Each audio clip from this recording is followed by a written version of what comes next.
فلا هادي له ونشهد أن لا إله إلا الله وحده لا شريك له ونشهد أن سيدنا وشفيعنا وسادتنا ومرشدنا ومولانا محمدا عبده ورسوله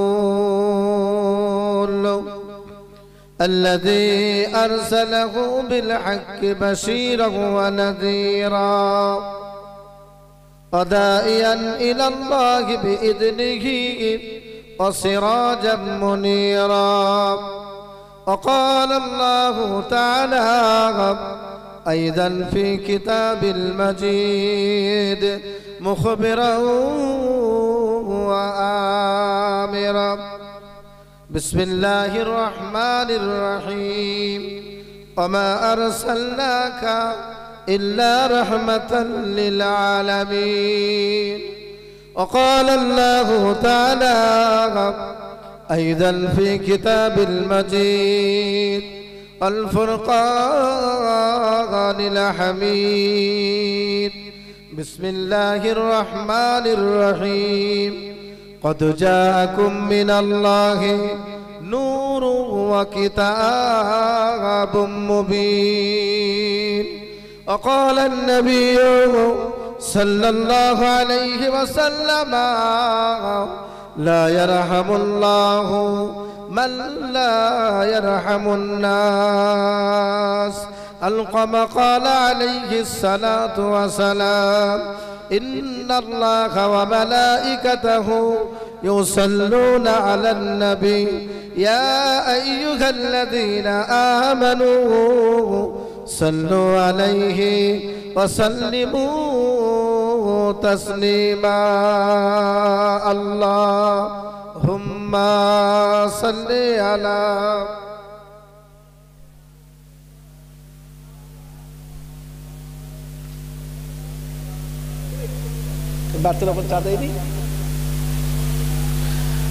اللهم صل على मोहब्बत रसूल पढ़े जोरे जोरे हाजी साहब भागी देते ना हमें जाने दिल से प्यारा मोहम्मद मोहम्मद के हम हैं हमारा मोहम्मद जो आँखों से आए कब तक रहेगा ये पर्दा हमारा तुम्हारा मोहम्मद अल्लाहुम्मा सल्ली अला मौलाना मोहम्मद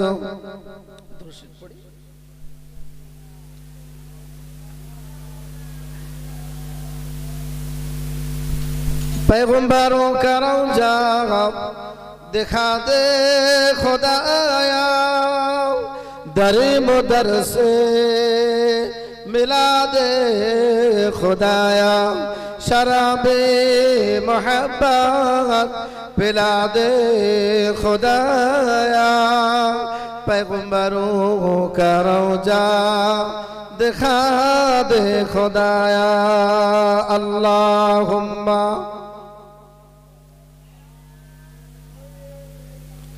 मौलाना मुहम्मद अला आले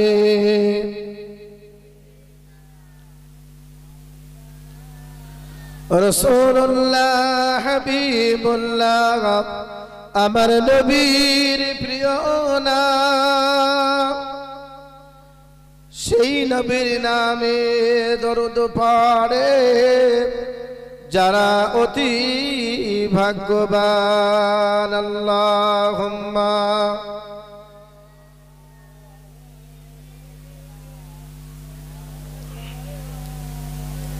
ওয়ালা আলি সাইয়্যিদিনা এর কলমা পড়ে লা ইলাহা ইল্লাল্লাহ মুহাব্বত পড়ে লা ইলাহা ইল্লাল্লাহ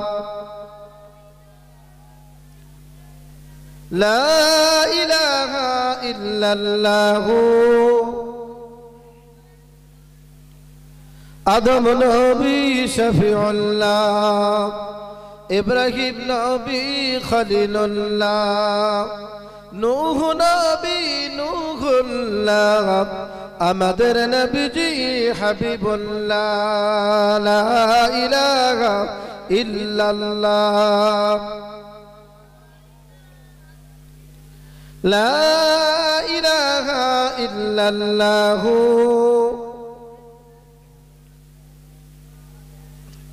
আদম নবী শফিউল্লাহ ইব্রাহিম নবী খলিলুল্লাহ মূসা নবী কালিমুল্লাহ আমাদের নবীজি হাবিবুল্লাহ লা ইলাহা ইল্লাল্লাহ লা ইলাহা ইল্লাল্লাহু রিক্সা চলে না চালক ছাড়া রিক্সা চলে না চালক ছাড়া নৌকা চলে না মাঝি ছাড়া দুনিয়া চলে না আল্লাহ ছাড়া মুমিন চলে না জিকির ছাড়া লা ইলাহা ইল্লাল্লাহ লা ইলাহা ইল্লাল্লাহু মুহাম্মাদুর রাসূলুল্লাহ সকলে বলি সাল্লাল্লাহু আলাইহি ওয়াসাল্লাম। আমরা সকলে সেই মহান রব্বুল আলামিনের দরবারে শুকরিয়া আদায় করি যে আল্লাহ রব্বুল আলামিন আমাদের সকলকে পুত পবিত্র জামাদিউল আওয়াল মাসের সুন্দর একটা সময় সুন্দর সন্ধ্যায় মাদ্রাসার আঙিনায় বসে আল্লাহ আল্লাহ রসুলের দুটো কথা বলা এবং শোনার তৌফিক দান করেছেন। সেই জন্য রব্বানা দরবারে সকলে অন্তর খুলে বলি আলহামদুলিল্লাহ, জোরে সোরে বলি না আলহামদুলিল্লাহ। তারই পরে বিশ্বনবী বিশ্বনেতা হুজুর মুহাম্মদ রাসূলুল্লাহ সাল্লাল্লাহু আলাইহি ওয়াসাল্লামের রূহ মুবারক হৃদয় ভরা ভালোবাসা আন্তরিক সালাম দরুদ পেশ করে সকলে বলি সাল্লাল্লাহু আলাইহি ওয়াসাল্লাম। ব্রাদারান, আজকে আমি একটা মহান দায়িত্ব রয়েছে, সেটা হচ্ছে সভাপতিত্ব করা। তো সভাপতি করা খুব কষ্ট, এই যে কি ঝামেলা, এর মাঝখানে যদি কোনো বক্তা গ্যাপ যায় সভাপতি বকতে হবে। তো যাই হোক, আমার আগে ইমাম সাহেব খুব সুন্দর আলোচনা করছিলেন, খুব ছোট্ট ছোট্ট কথায় আমাদেরকে কিছু কথা উপহার দিয়েছেন। আমরা সেই তার কথার উপরে আমল করবো ইনশাআল্লাহ, সকলে বলেন ইনশাআল্লাহ।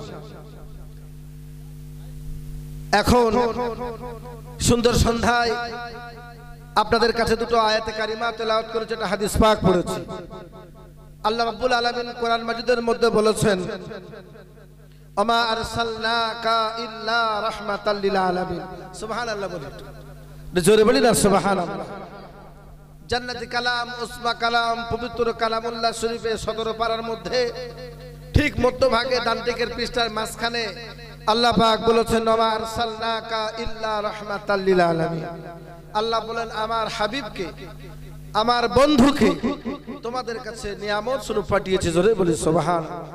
আমার বন্ধুকে তোমাদের কাছে রহমত স্বরূপ পাঠিয়েছে। জোরে বলি সুবহান। আমার বন্ধুকে তোমাদের কাছে করুণা স্বরূপ পাঠিয়েছে। জোরে বলি সুবহান। আমার বন্ধুকে তোমাদের মধ্যে দয়া স্বরূপ করে পাঠিয়েছি। জোরে বলি সুবহান। তাই না? আমার দয়ার নবী না?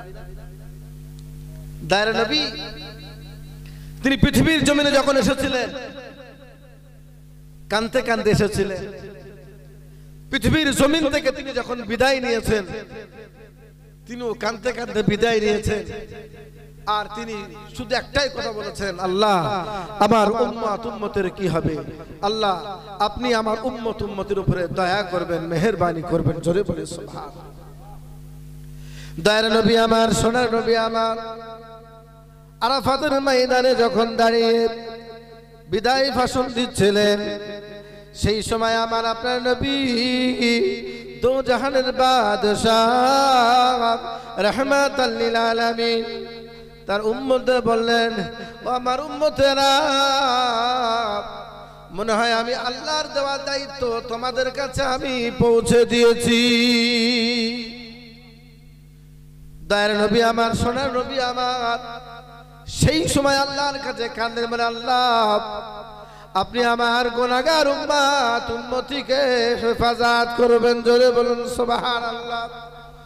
আমার নবী, দয়ার নবী, সোনার নবী আমার আরাফাতের ময়দানে আয়েশার জন্য কাঁদে না, ফাতেমার জন্য কাঁদে না, আবু বকরের জন্য কাঁদে না গো, উসমানের জন্য কাঁদে না, আমার নবী ওমরের জন্য কাঁদে না। আমার নবীর কান্না ছিল আমার উম্মত উম্মতি।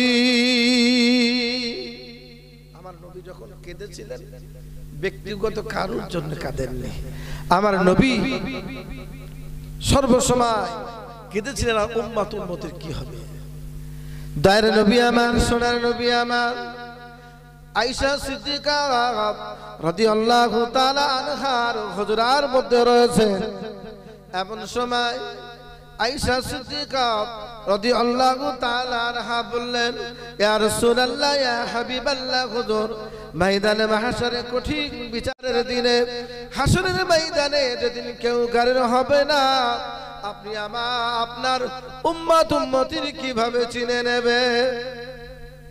উম্মত উম্মতি কিভাবে চিনে? কোটি কোটি, সেখানে হিন্দু থাকবে, খ্রিস্টান থাকবে, জৈন থাকবে, মতুয়া থাকবে, সমস্ত ধর্মের মানুষ সেখানে থাকবে, সমস্ত মানুষ সেখানে থাকবে। আপনার উম্মত উম্মতি কিভাবে চিনবেন? আচ্ছা বলেন। দাড়ি তো রবীন্দ্রনাথ ঠাকুরেরও ছিল। এখন বর্তমান ভারতবর্ষের যিনি প্রধানমন্ত্রী আমাদের দাদাজি, তার মুখেও দাঁড়িয়ে আছে। বড় বড় হিন্দু পণ্ডিতদের মধ্যে দাড়ি থাকে, পুরোহিতদের মধ্যে মুখে দাড়ি থাকবে। ভাইরা আমার, ও দাড়িটা আলাদা দাড়ি। নবী আমার সেই সময় বলেছেন, ও আয়েশা সিদ্দিকা, তুমি শুনে নাও, জেনে নাও, ময়দানে মাহশরে আমি আমার উম্মতের তিনটি জায়গা দেখে আমি চট করে চিনে নেব। জোরে বলি সুবহানাল্লাহ। প্রথম নম্বর হলো যে আল্লাহকে সিজদা করেছে, ওই কপাল দিয়ে নূর চমকাবে। দ্বিতীয় নাম্বার হলো অজুর জায়গা দিয়ে নূর চমকাবে।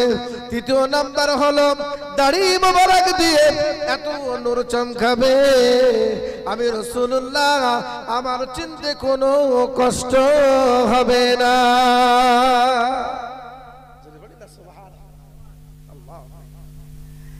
এ দাড়ি সে দাড়ি না গো ভাইরা আমার, কিছু মনে নেবেন না।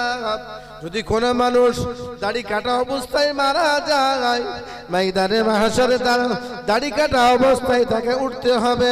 যদি কোনো মুসলমান দাড়ি রাখা অবস্থায় দুনিয়া থেকে বিদায় নিয়ে চিরজন্মের মতো কবরে চলে যায়, ওই মানুষটা দাড়ি মুখে নিয়ে ময়দানে মাহশরে উঠবে। এখন বলবেন আপনি, তাই তো। আমি একদিন একটা জানাজায় গিয়েছি। মানুষটার ভালো কাজ মোটামুটি ছিল, তার মোটামুটি ভালো কাজ ছিল, ভালো মানুষের সঙ্গে বন্ধুত্ব পরিচয় দিত, মানুষের সঙ্গে ভালো ব্যবহার করত, গরিবের পাশে দাঁড়াতো, দান ধ্যান করত। হঠাৎ করে আজরাইল তার ছোঁ মেরে জীবনটা নিয়ে চলে গেছে। এই মানুষটা ইন্তেকাল হয়ে গেছে। তো যখন তার কাপড়ের ভিতর দিয়ে মুখটা দেখলাম, আমি একটু শব্দ বার করলাম যে মানুষটা ভালো চলে গেল, কিন্তু পাশাপাশি মনে হলো সেই আয়েশা সিদ্দিকার কথা, রাসূলুল্লাহর কথা, যে নবী আমার বলেছেন, যদি কোনো ইমানদার মুসলমান যদি দাড়ি কাটা অবস্থায় মারা যায়, ওই দিন তো দাড়ি কাটা অবস্থায় উঠবে। আমার সেই কথাটা মনে পড়ে গেল। ভাইরা আমার, তাই বলি যারা মুসলমান বলে দাবিদার, অবশ্যই দাড়িটাকে ছেড়ে দেবো, ঠিকঠাক ভাবে নামাজ আদায় করবো, ঠিকঠাক ভাবে পবিত্রতা থাকবো, তাহলে কি হবে? আমরা দুনিয়া আখিরাতে নাজাত পেয়ে যাব। ভাইরা আমার, আল্লাহ পাক কোরআন মাজিদের মধ্যে বলেছেন, ইন্নাল্লাহা ইউহিব্বুত তাওয়াবিনা ওয়া ইউহিব্বুল মুতাতাহিরিন। জোরে বলেন সুবহানাল্লাহ। ভাইরা আমার আল্লাহ তাআলা যে 10 তলা বাড়ি আছে তাদের ভালোবাসেন না, 10 বিঘা জমি আছে তাকে আমার আল্লাহ ভালোবাসে না, 10টা গাড়ি আছে বলে তাকে আমার আল্লাহ সম্মান দেন না, 10টা বাচ্চা আছে বলে ছেলে মেয়ে 10টা বাচ্চা আছে 5টা বাচ্চা আছে বলে আমার আল্লাহ তাআলা সম্মান দেন না। আমার আল্লাহ তাআলা সেই মানুষকে সম্মান দেন যিনি পৃথিবীর জমিনে তওবা করে ঈমান নিয়ে আমল নিয়ে পৃথিবীর জমিন থেকে কবরে চলে যায়, সেই মানুষটাকে আমার আল্লাহ তাআলা সম্মান ইজ্জত বাড়িয়ে দেয়। আমার আল্লাহ তাআলা 10টা বাড়ি 5 বিঘা জমি ছেলে মেয়ে বহুত আছে অনেক কিছু করেছি, আমার আল্লাহ সে তাকে সম্মান দেন না। সম্মান আল্লাহ তাকেই দেন, তাকে আমার আল্লাহ তাআলা ভালোবাসেন যে 5 ওয়াক্ত আজান শুনে মসজিদে জামাতের সঙ্গে ইমামের পিছনে নামাজ পড়ে, ইমামের পিছনে সুযোগ না হলেও বাড়িতে তারা নামাজ আদায় করে। ভাইরা আমার, আমি এই কথাটা প্রায় জলসাতে বাইরে বাইরে যাই, প্রায় জলসাতে আমি কথাটা বলি। ভাইরা আমার, আজরাইল যখন আসবে, যদি আপনি বলেন আজরাইল আমাকে একটু সময় দেন, আমার কবিকে জমি আছে জমিটা নিয়ে চলে যান, 2 লাখ টাকা ব্যাংকে আছে নিয়ে চলে যান, আমার অমুক আছে তমুক আছে নিয়ে চলে যান, 2 দিন আমার সময় দেন, আজরাইল দেবে? আজরাইল দেবে? হাজী সাহেব, আজরাইল আর সময় দেবে না। আল্লাহ সেই সময় বলবেন, আজরাইল তুমি যে কাজ করতে গেছো, যে আদেশ তোমাকে করেছি, তুমি তোমার আদেশ তুমি শিরোধার্য করিয়ে নাও, তোমার আদেশ তুমি পালন করো। তুমি তোমার বাহারের কাছে গিয়েছি, মাজিদের কাছে পাঠিয়েছি, আব্দুর রহিমের কাছে পাঠিয়েছি, তোমার আমি কেরামত আলীর কাছে পাঠিয়েছি, আমি হাফেজ সাহেবের কাছে পাঠিয়েছি, মাওলানার কাছে পাঠিয়েছি, মুফতির কাছে পাঠিয়েছি, তুমি চলে এসো না, ফিরে এসো না। ইযা জাআজালুহুম লা ইস্তাখিরুনা সাআতা ওয়া লা ইস্তাকদিমুন, যখন সময় হয়ে যাবে 1টা সেকেন্ড আগে না 1টা সেকেন্ড পরে, এতটুকু সময় আল্লাহ তাআলা দেবেন না। আল্লাহ বলেছেন কুল্লু নাফসিন যায়কাতুল মাউত, আমার আল্লাহ তাআলা প্রত্যেক প্রাণীকে যারা দুনিয়াতে এসেছি, যারা জীবন নিয়ে আছি, আমাদের একদিন মৃত্যু হবেই হবে, অবধারিত। ভাইরা আমার, আমি মসজিদে একদিন বলছিলাম বক্তব্যের মাঝখানে, ভাইরা আমার অনেক গাড়ি চেপেছি, অনেক গাড়িতে উঠেছি, ভাইরা আমার এমন একটা গাড়ি মসজিদে দালানে দাঁড়িয়ে আছে, যে গাড়িতে চাকা নাই, যে গাড়িতে কোনো সিট নাই, সেটা হলো আমার আপনার পালকি খাটিয়া। যে গাড়িতে কোনো চাকা নেই, যে গাড়িতে কোনো সিট নেই, যে গাড়িতে আমি আপনি শুধু শুয়ে থাকবো, আর আমাকে আপনাকে 4 জন বয়ে নিয়ে আস্তে আস্তে জীবনের মতো কবরে দাফন করে দিয়ে আসবে। দয়ার নবী আমার, সোনা নবী আমার বলেছেন, ওই ব্যক্তি ধন্য এবং পুণ্যবান যে ব্যক্তি দুনিয়ায় থাকে, আল্লাহর হুকুম আদায় করে কবরে আসে, দুনিয়ায় থাকে কোরআন তেলাওয়াত করে আসে, দুনিয়ায় থাকে তাহাজ্জুদ নামাজ আদায় করে আসে, দুনিয়ায় থাকে আল্লাহর ইবাদত যথাযথ পালন করে আসে। আমার আল্লাহ বললেন ওই ব্যক্তি ধন্য এবং পুণ্যবান। আমার রাসূলও একটা হাদিস পাকের মধ্যে বলেছেন, যে ব্যক্তি জ্ঞানী সেই ব্যক্তি জ্ঞানী, যে ব্যক্তি পৃথিবীর জমিনে থেকে কবরের জন্য নেকি সঞ্চয় করে আসে, ওই ব্যক্তি জ্ঞানী। যে কবরের জন্য নেকি সঞ্চয় করে আসে, যে কবরের পুঁজি সঞ্চয় করে না, সে কিসের জ্ঞান, তার কি জ্ঞান আছে আমার জানা নাই। ভাইরা আমার, বড় বড় সাহাবীরা কবরে চলে গেছেন, নবীরা চলে গেছেন, সাহাবীরা চলে গেছেন, তাবেঈন চলে গেছেন, আইমায়ে মুস্তাহিদিন চলে গেছেন, মুতাকাদ্দিমিন চলে গেছেন, খুলাফায়ে রাশিদিন চলে গেছেন, বড় বড় বুজুর্গরা দিন তারা চলে গেছেন, আমাদের পীর মুর্শিদ তারা বিদায় নিয়েছেন, আমাদের আব্বা মা বিদায় নিয়েছেন, আমাদেরকে বিদায় নিতে হবে। কবরে কি সঞ্চয় করেছি, কি রেখেছি? হুজুর বলছিলেন, ঠিক সুন্দর কথা বলছিলেন, যে কবরে একটা মানুষ শোয়ানো হয়েছে, সে ফুলের বাগানে রয়েছে, সে শুধু কোরআনকে ভালোবাসার জন্য। জোরে বলি সুবহানাল্লাহ। আজকে আপনারা কোরআনকে ভালোবাসেন বলেছেন, ভালোবাসেন বলে আজকে মাদ্রাসার আঙিনা এসেছেন, হ্যাঁ কিনা? এটা কোরআনের কারখানা।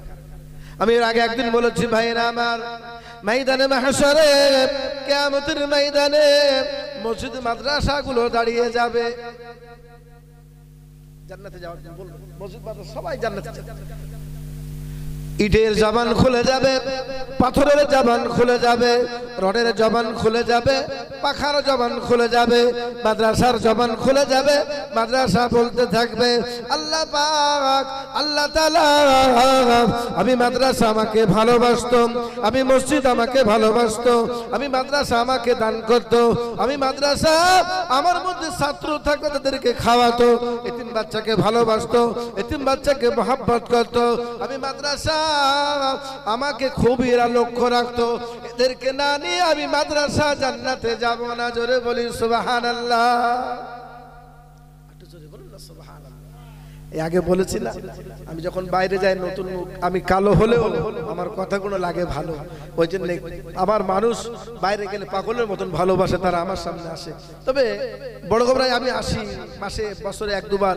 আল্লাহ পাকের দয়া, রবিউল বাচ্চারা সাইফুদ্দিন সাহেব এবং হাবিবুর রহমান হাফেজ সাহেব, তারপরে এখানে এসে রবিউল ইসলাম মাদ্রাসা সেক্রেটারি, বা আস্তে আস্তে এই এলাকায় এসে সেলিম ভাই আছেন, যারা মাদ্রাসার কর্তৃপক্ষ আছেন, জাহাঙ্গীর ভাই এবং মাদ্রাসার চাচাজিদের নাম জানি না, সবাই ভালোবাসেন। মাদ্রাসা সাহেব আছেন, এরকম অনেক লোক এই মাদ্রাসাকে ভালোবাসেন। আল্লাহ তাআলা এই মাদ্রাসাকে কবুল করেন। সকলে বলে আল্লাহুম্মা আমিন। জোরে বলেন আল্লাহুম্মা আমিন। আল্লাহ তাআলা মাদ্রাসাকে কবুল করেন, আল্লাহুম্মা আমিন। সমস্ত দাতাকে যেন আল্লাহ কবুল করেন, আল্লাহুম্মা আমিন। আজকে যারা কঠিন পরিশ্রম করে এই মাদ্রাসাকে খাড়া করে রেখেছেন, যারা কঠিন পরিশ্রম করে এই জলসার কাজ করেছেন, ভাই আমি মাদ্রাসায় পানি গোবরায় পড়েছি, ভিক্ষে করেছি পাড়ায় পাড়ায়, যে ভাই 1 টাকা দে, 2 টাকা দে, 5 টাকা দে, এইভাবে টাকা এনে মাদ্রাসায় জমা করে বড় জলসা হতো। আর এই গ্রামের বাচ্চাগুলো তারা গ্রামে এলাকায় ঘুরে চাল পয়সা এনেছে। মাদ্রাসার কর্তৃপক্ষ তারাও অনেক কষ্ট করেছে। আমার মসজিদে একদিন ওরা গিয়েছে, ভাই বলতে নেই, আমার টিফিনের ভাত ছিল, একজন ভাইজান অটো করে কালেকশন করছে, আমার সেই টিফিনের ভাত কম বেশি 5 জনা মিলে একটু একটু করে খেয়ে বাচ্চাগুলো খাওয়ালাম। আমি জানি যে মাদ্রাসার বাচ্চাগুলো কত কষ্ট করে কালেকশন করে, তাই সেই দিন বাচ্চাগুলোকে ডেকে এনে নামাজ পড়েছে, বাচ্চাগুলো মুখে কিছু খাদ্য খোরাক দিয়ে বললাম, বাবা তোমরা 3টে 3:30 বাজে তোমরা এবার কালেকশনে চলে যাও। হ্যাঁ, সেই কষ্ট করে মাদ্রাসার আজকের এই জলসা তারা কায়েম করেছে। সমস্ত কমিটি সাহেব, আমার চাচাজি, আমার হাজি সাহেবেরা যারা মহব্বত করে এই জলসা কায়েম করেছেন, আল্লাহ তাআলা যেন কবুল করেন। সকলে বলে আল্লাহুম্মা আমিন। জোরে বলেন আল্লাহুম্মা আমিন। ভাই আমরা সেই দয়ার নবীর, এতিমে নবীর মাদ্রাসায় রয়েছি। এতিম নবী, যে নবীর বাপ মা আগেই চলে গিয়েছে, সবাই জানি না, নবীর আব্বা আগে চলে গেলেন, মা চলে গেলেন, জানি না, সব জানি। সেই এতিম নবীর মাদ্রাসা, সেই এতিম নবী একদিন মদিনার বাজার দিয়ে হেঁটে হেঁটে যাচ্ছে। এই আলোচনা করে আমার শেষ হয়ে যাবে, কারণ আমার 1-1.5 ঘন্টার নিচে আমার পানি গরম হয় না। সাইফুদ্দিন ভাই দাওয়াত করে আমি বলে দিই, রবিউল ভাই হাফেজ সাহেব বলে আমার 1-1.5 ঘন্টা আগে সময় দিলে কিন্তু আমি বলবো না। এই আধা ঘন্টার সময় আমি সভাপতি ঠিক ছিলাম, এখন আমার 7টায় শেষ করতে হবে, কারণ কথা দিয়েছি আজান হবে, নামাজ পড়বো, আবার সাইফুদ্দিন সাহেব আসবেন, আর একজন আসবেন, এই সাইফুদ্দিন রবিউল ভাই ছেলে, আর একটা সাইফুদ্দিন ওলামা আসবেন। যাই হোক, আমি একটা কথা, এই আলোচনা আমি 5-7 মিনিট লাগবে, মানে আমরা ঠিক 7টায় আমি শেষ করবো। তাকবীর দাদে, নারে তাকবীর, নারে তাকবীর। বড় করে মাদ্রাসার ইসালে সো, বড় করে মাদ্রাসার ইসালে সো, নারে তাকবীর। আগত আওলাদ মুজাহিদ জামান, আগত আওলাদ মুজাহিদ জামান, নারে তাকবীর। কমিটি সাহেব, মাদ্রাসার ছাত্রবৃন্দ, শিক্ষকবৃন্দ, নারে তাকবীর। যে কথা বলছিলাম, দয়ার নবী, এতিম নবী, মাদ্রাসা জলসা, তাই একটু বলছি। নবী আমার মদিনার বাজার দিয়ে যাচ্ছেন, কোন রাস্তা দিয়ে? কথা বলেন দেখি, আমার কথা বুঝতে পারছেন তো? আমার নবী মদিনার বাজার দিয়ে যাচ্ছেন, এমন সময় উটের মালিক উট নিয়ে যাচ্ছে। ভাই কথাটা খুব ঠান্ডা মাথায় শুনে, মনে হয় আমি আলোচনা মসজিদে করেছিলাম একদিন। উটের মালিক উট নিয়ে যাচ্ছেন, দয়ার নবী, সোনার নবী, তার মধ্যে একটা উট, খুব সুন্দর সুশীল, সুন্দর, একদম সুন্দর একটা উট নবী দেখে পছন্দ করলেন। সুবহানাল্লাহ। নবীজি বললেন, বাবা এই উটটা আমাকে দেবে? হ্যাঁ, মদিনার বাজারে যাচ্ছি বিক্রি করার জন্য, তো আপনাকে দেব না মানে? কোন উটটা আপনার পছন্দ? বলে এই উটটা আমার পছন্দ। সোনার নবী দয়ার নবী রাহমাতাল লিল আলামিন কি করলেন? উটটা নিলেন, নিয়ে বাড়িতে চলে গেলেন আর বলেন, বাবা আমি বাড়ি থেকে তোমার হাদিয়াটা পাঠাচ্ছি। কত হাদিয়া? একটা হাদিয়া একটা দাম হয়েছে, তো হাদিয়াটা রাসূলুল্লাহ বললেন যে আমি বাড়িতে যেয়ে পাঠাচ্ছি। এখন কথাটা এই ছেলেরা আমার বলো লাগিল বলো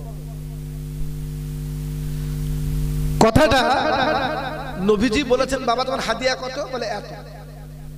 নবীজি ওই কথা শুনে উটটা নিয়ে আস্তে আস্তে বাড়িতে চলে গেলেন। উটের মালিকের সঙ্গে আরো কিছু লোক ছিল, একটা উটের মালিক ভালো পয়সার মালিক, তার সঙ্গে কিছু লোক থাকে, অনেক উট।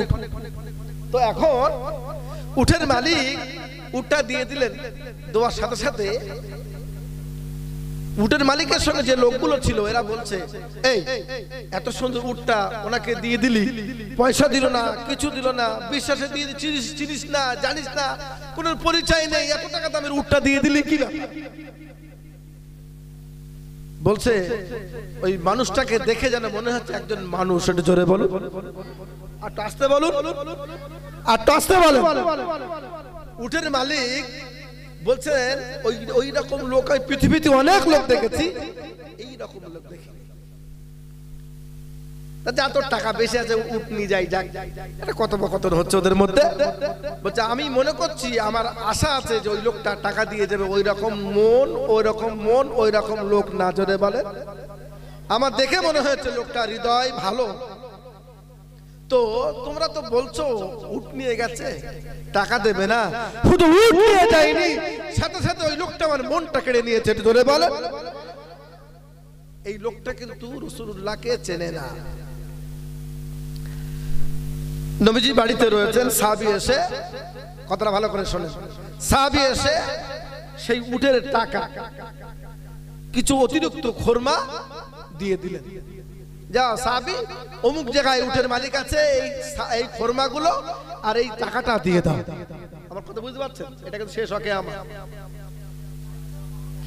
উটের মালিক ওখানে রয়েছেন, রাসূলুল্লাহ সাহাবীকে দিয়ে কিছু খরমা আর টাকাটা দিয়ে দিলেন। কিছু সময় পরে সাহাবীটা গিয়ে বলছেন, বাবা এই উটের মালিক কে? বলছে আমি। বলছে তোমার কাছে একজন উট নিয়ে গিয়েছিল এত টাকায়? বলছে হ্যাঁ। এই না বিনিময়টা নাও, আর সাথে সাথে কিছু খরমা উপহার দিয়েছে, হাদিয়া দিয়েছে, এটা গ্রহণ করবে? খরমা তো সবাই চাই, এখন যদি কেউ খরমা দেয়, আমি খরমা এত ভালোবাসি, জলসা বন্ধ করে একটা খরমা খেতে জলসা করতে, কারণ নবীর দেশে। তো হাদিয়াটা দেওয়ার পরে খরমাটা দিলেন। বলছে বাবা এটা গ্রহণ করো। বলছে ওটা কে? তিনি তো এলেন না। উটের মালিকের কথা শুনে, ভাইরা আমার, সাহাবীর কথা শুনে উটের মালিক ঘাবড়ে গেলেন। এটা অন্য কেউ নাই, অন্য কেউ নাই, রাহমাতাল লিল আলামিন, দয়ার নবী, সোনার নবী হযরত মুহাম্মদ রাসূলুল্লাহ সাল্লাল্লাহু আলাইহি ওয়াসাল্লাম। জোরে বলেন সুবহানাল্লাহ। উটের মালিক ঝরঝর ঝরঝর করে কাঁদেন আর বলেন, ও আমার সাথী সঙ্গী, তোমরা শুনে নাও, জেনে নাও, আমি বলেছিলাম না ওই লোকটা জীবনে টাকা মারতে পারে না, ওই লোকটা ভালো মানুষ, ওকে দেখে আমার হৃদয়টা গলে গেছে। আমি শুধু উট দেইনি, উটের সঙ্গে সঙ্গে আমার দিলটা, মনটাও দিয়ে দিয়েছি। ভাইরা আমার, সাহাবীর কথা শুনে উটের মালিক বলে, আমি আর দাঁড়াবো না, তোমরা এখানে দাঁড়িয়ে যাও, আমি রাসূলুল্লাহর কাছে যেতে চাই, আমাকে তোমার নবীর কাছে নিয়ে চলো, আমাকে তোমার নবীর কাছে নিয়ে চলো, আমাকে তোমার নবীর কাছে নিয়ে চলো, আমি নবীর কাছে একটু যেতে চাই। উটের মালিকের বোঝাচ্ছে এবার, এরা বলছে ওই জন্য শুধু উট দেয়নি, মনটাও দিয়ে দিয়েছে। আহা ভাইরা আমার, সাহাবী উটের মালিককে নিয়ে গুটি গুটি পায়ে আমার নবী তখন হুজরার মধ্যে বসে রয়েছে। কিছু সময় পরে সাহাবী বললেন, আসসালামু আলাইকা ইয়া রাসূলুল্লাহ, আসসালামু আলাইকা ইয়া হাবিবাল্লাহ। হুজুর, এই উটের মালিক আপনার কাছে হাজির। সুবহানাল্লাহ। ইয়া রাসূলুল্লাহ, ইয়া হাবিবাল্লাহ, হুজুর আপনাকে সালাম করে আপনার সঙ্গে কথা বলবে। হাদিয়াটা গ্রহণ করিনি, খুরমাটাও গ্রহণ করিনি। ইয়া রাসূলুল্লাহ, ইয়া হাবিবাল্লাহ আপনার সঙ্গে কিছু কথা বলবে। ইয়া রাসূলুল্লাহ, ইয়া হাবিবাল্লাহ উটের মালিকের সঙ্গে একটু আলাপ আলোচনা করুন। উটের মালিকের সাথে কথা বলুন। উটের মালিক আস্তে আস্তে গুটি গুটি পায়ে গিয়ে নবীর হাতে হাত দিয়ে বললেন, রাহমাতাল লিল আলামিন, আপনার কথা অনেক শুনেছি, আপনার কথা অনেক শুনেছি, জীবনে আপনাকে চোখে দেখিনি, আপনাকে জীবনে চোখে দেখিনি। ইয়া রাসূলুল্লাহ, ইয়া হাবিবাল্লাহ, হুজুর আপনি আমাকে এখনই এমত অবস্থায় কলেমা তৈয়বা পড়ে, মহাবানী কলেমা পড়ে আমাকে মুসলমান করে দেন। দয়ার নবী আমার, সোনার নবী আমার উটের মালিকের হাতে হাত ধরে আল্লাহর মহাবানী কলেমা শরীফ পড়ে তওবা ইস্তেগফার করে জীবনের মতো মুসলমান হয়ে গেল। উটের মালিক বলে, হুজুর আমি আপনার খুরমাটা গ্রহণ করতে পারি, আপনার হাদিয়াটা আমি গ্রহণ করব না। আবার কোথায় আছে? এত দামি উটটা রসুলকে হাদিয়া করে দিলেন। ইয়া রাসূলুল্লাহ, ইয়া হাবিবাল্লাহ আপনি খুরমা আমাকে হাদিয়া করেছেন, আমি আপনাকে উটটা হাদিয়া করে দিলাম। জোরে বলুন সুবহানাল্লাহ। দরুদ শরীফ পড়ে আল্লাহুম্মা সাল্লি আলা সাইয়্যিদিনা মাওলানা মুহাম্মদ আলা আলিহি মাওলানা মুহাম্মদ। ভাই রামা আমি বলেছিলাম 7টা, সেখানে 7:05 হয়েছে। এখনই এশার আজান হবে, সাথে সাথে এখানে জামাত হবে। জামাতের পরে ইনশাআল্লাহ সেই আলা হযরত জনাব মাওলানা মোহাম্মদ সাইফুদ্দিন তিনি এসে আলোচনা করবেন। আমার খুব বন্ধু মানুষ সাইফুদ্দিন সাহেব, ইনশাআল্লাহ তিনি এসে যাবেন। এখনই আজান হবে, আজানের সাথে সাথে জামাত হবে। ভাই আজান দেবে কে? সাইফুদ্দিন সাহেব।